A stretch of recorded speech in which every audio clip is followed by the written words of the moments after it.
സദസ്സിന് സാദരം കൂപ്പിക്കും.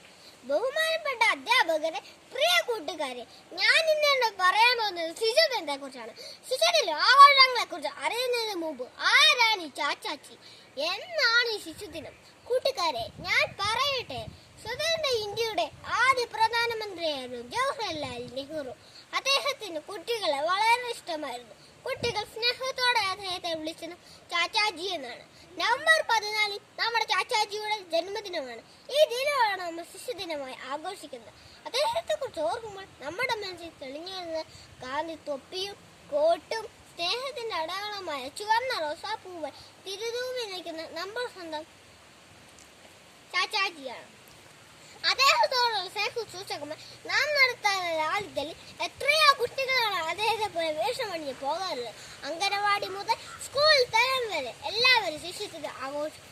അറിവാണ്, വിദ്യാഭ്യാസമാണ് ഏതൊരു വ്യക്തിയുടെ രാഷ്ട്രത്തിന്റെ വളർച്ച താക്കോലെന്ന് നെഹ്റു വിശ്വസിച്ചിരുന്നു. കുട്ടികളെ വളരെയധികം സ്നേഹിച്ചിരുന്ന ചാച്ചാജി കുട്ടികൾക്കൊപ്പം ഇടപെടാനും കുട്ടികൾക്ക് വേണ്ടി എഴുതുവാനും അദ്ദേഹം സമയം കണ്ടെത്തിയിരുന്നു. കുട്ടികളുടെ വിദ്യാഭ്യാസ കാര്യത്തിനും ആരോഗ്യ കാര്യങ്ങൾക്കും അദ്ദേഹം വളരെ പ്രാധാന്യം നൽകിയിരുന്നു. രാജ്യത്തെ കുട്ടികളുടെ ഭാവിയാണ് രാജ്യത്തിന്റെ ഭാവിയെന്ന് നെഹ്റു വിശ്വസിച്ചിരുന്നു. ആണെങ്കിലിന്റെ ശില്പി എന്നാണ് അദ്ദേഹം അറിയപ്പെട്ടിരുന്നത്. വേറെയും കുട്ടികൾക്കെതിരെ ആക്രമണവും ഇല്ലാത്ത ഒരു ഇന്ത്യയാണ് അദ്ദേഹം സ്വപ്നം കണ്ടത്. ചാച്ചാജി ആഗ്രഹിച്ചപ്പോൾ നമുക്ക് പഠിച്ച രാജ്യത്തിന് വേണ്ടി പ്രയത്നിക്കാം. അദ്ദേഹത്തിന്റെ ഓർമ്മകളെ നെഞ്ചിലേറ്റ് വീണ്ടും ഒരു ശിശുദിനവും കൂടെ വരവായി. എല്ലാവർക്കും ശിശുദിനം ആശംസ.